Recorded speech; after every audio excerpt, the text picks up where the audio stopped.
Hello.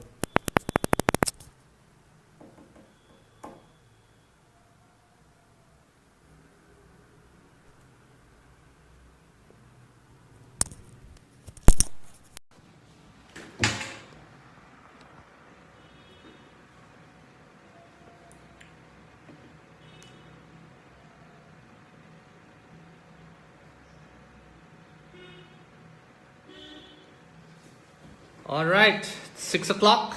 I am Dr. Kaustubh Radkar, 20-time Ironman Finisher, and I'm going to talk to you a little bit about sports injuries today. How to prevent them, how to manage them, what things you should take care of. Hopefully, we will have a few questions I can take as well. So when we talk about sports injuries, there's a couple different kinds, and let's talk about the basics. So the first kind is an acute injury, okay? And what is acute? That means it's something that happens on the spot, on the go, okay? So it can be a contact with another player or contact with equipment, with surface. It can be a major fall. Sometimes it can also be a non-contact. You fall because of, just sudden change in posture.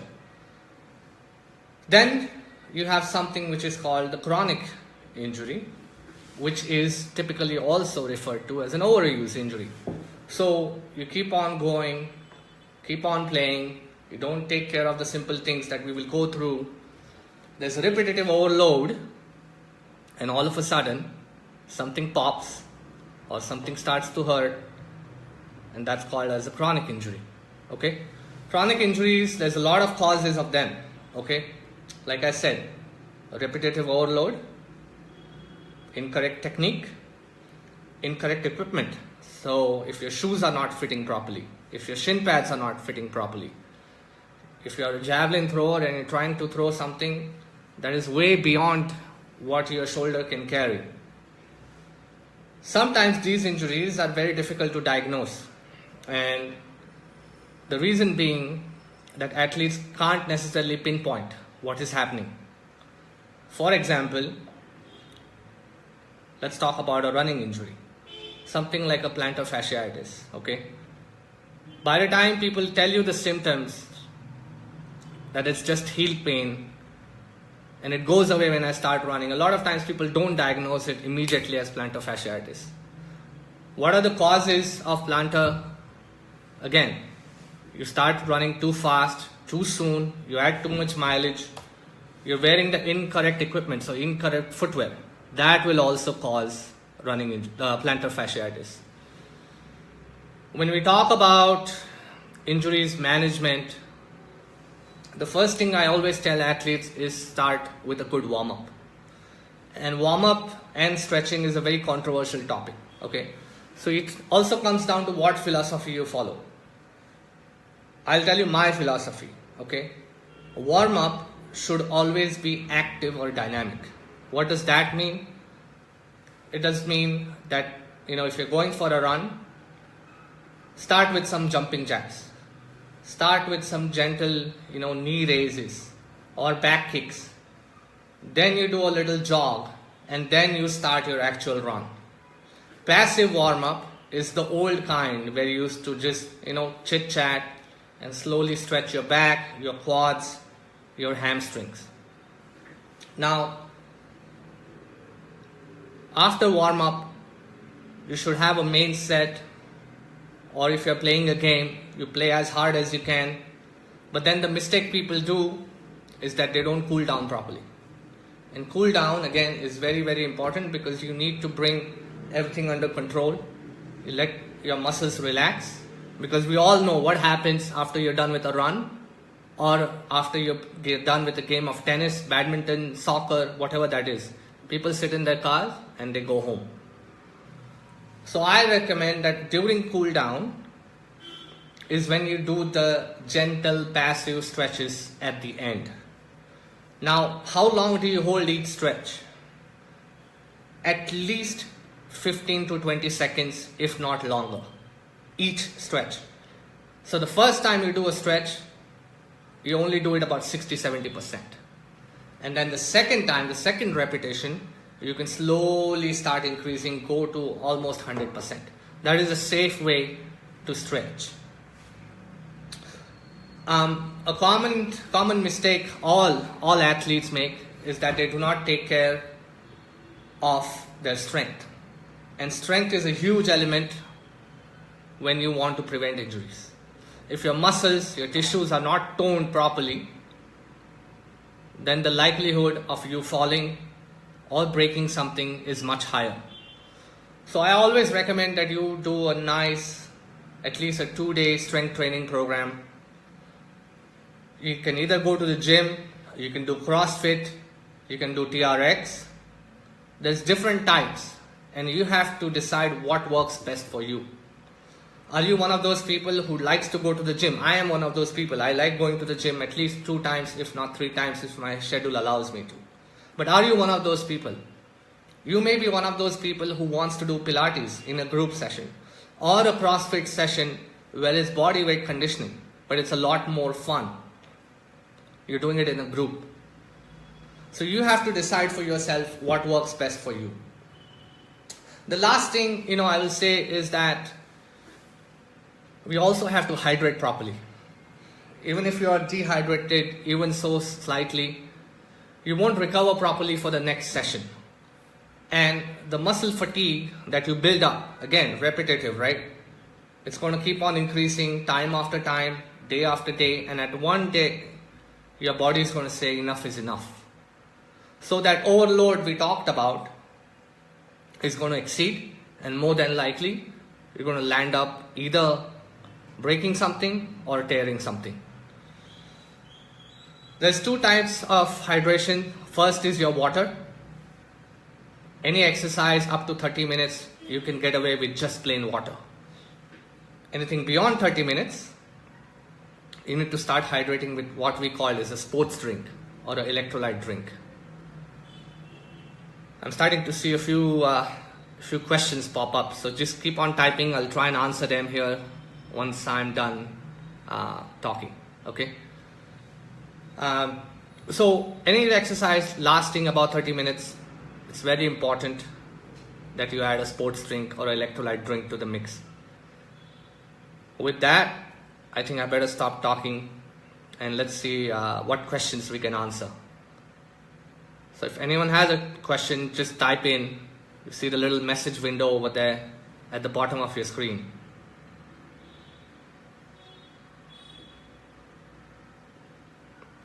No questions?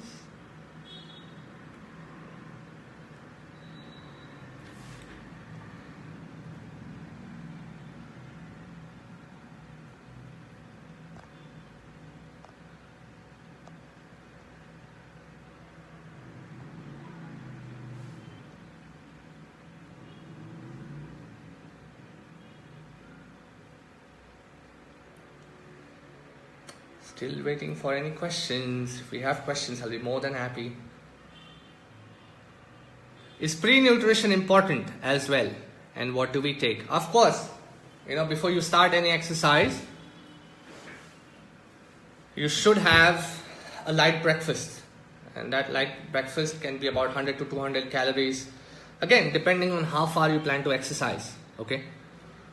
What should that light breakfast be? It should be something that is not going to affect your tummy. So piece of toast with peanut butter or jelly or jam is good. If you like, cereals, cereal, oat, muesli with a little milk is great. I personally will have a few dates, handful of nuts and black coffee. Is salt required if we are taking GU gel?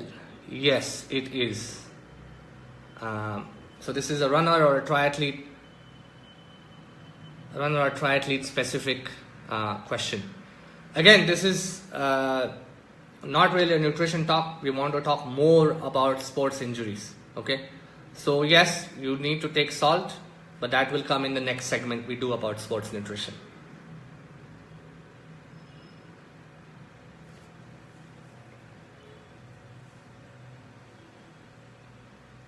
Okay, here's a great question. I have been recently injured and the doctor has told me that I need physio sessions. Is it important that I go and do it? Absolutely. Okay, so the first thing with any injury is you should rest it, ice it, elevate it, and apply heat. Okay, the traditional form. And of course, then when you see the doctor, before you go into any surgical option, unless obviously it's a big time tear or a muscle damage, a doctor will always ask you to go through physio. Try to rehab the injured part. If that works and you're able to go through life without surgery, excellent. If, however, the physio sessions don't work, you go to another doctor, get a second opinion, and then do surgery if required.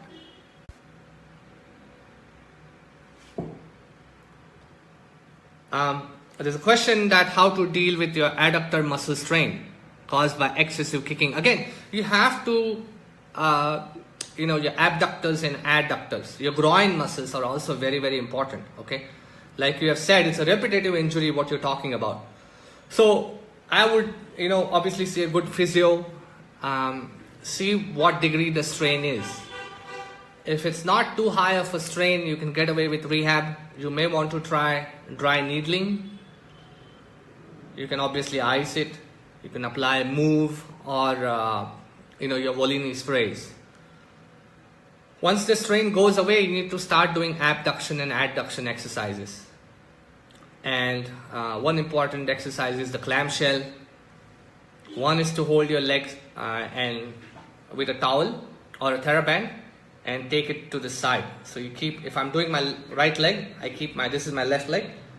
These are my legs together, and I'm slowly going to take my right leg to the side, and I should feel a little stretch in my groin area. Okay? Is running on tar road harmful to knees? This is also a very, very controversial topic. Personally, I feel that it is not. The other problem is that where else would you run? You cannot run on the track round and round because it will expose you to other kinds of injuries. Running on the roads is absolutely fine. People have been doing it. Again, make sure you warm up, you stretch, and you strengthen your muscles. Then it's okay.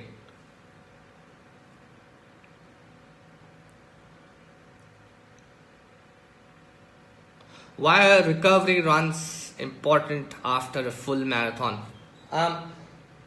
There's different kinds of recovery. Obviously, there's different recovery techniques that we use. One is called the ice bath. It's not easily accessible in India, but the other one you want to do is called active recovery. Okay, because the best way to flush lactic acid out and send good oxygen to your muscles is to keep on walking. So it's very, very hard, I know, the next day after an Ironman or a marathon, but go for a walk. You will yourself see the difference. As the lactic acid flushes out, your soreness will go down and you'll recover much faster than if you just rest the next day and stay in bed or not do anything. Okay, we'll wait another minute or two, see if there is any other questions.